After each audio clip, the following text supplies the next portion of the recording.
brush through the methods of distractions. So the distraction is basically the temporary distraction is what I'm talking about.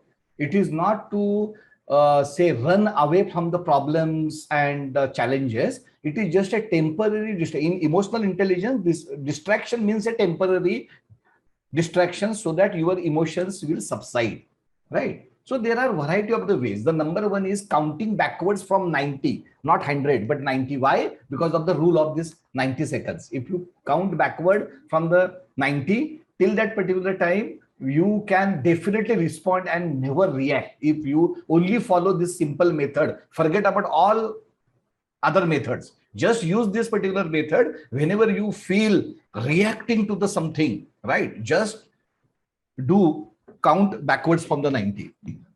4 square breathing exercise, walking, calling, meeting a friend. See, the friends are extraordinary stress busters. If you have to manage yourself emotionally well, it is always advisable to have good friends, right? And yeah, means with any emotionally intelligent person can have a good friend circle. It is not about the quantum, but I'm talking about the quality. Then you can only count things around you. It's a temporary distraction.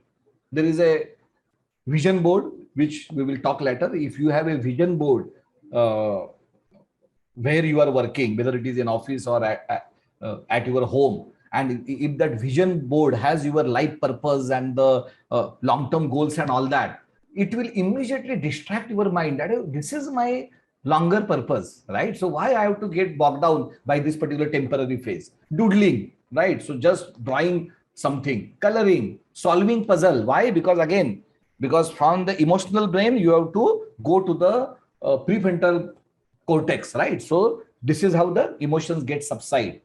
Cleaning the home, writing a gratitude journal, involving yourself in any hobby, music, dance, movie, outing, gym, exercise, right? Playing with the pets, right? Spending time with the friends and family, even changing the topic, even indulging yourself into any fun activity, laughing, right? Going for a massage, right?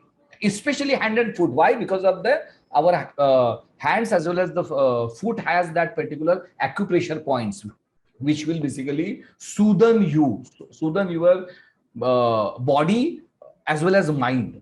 And then positive contribution. If you involve yourself in something higher than yourself, that's it. That is the great positive distraction. Great positive distraction.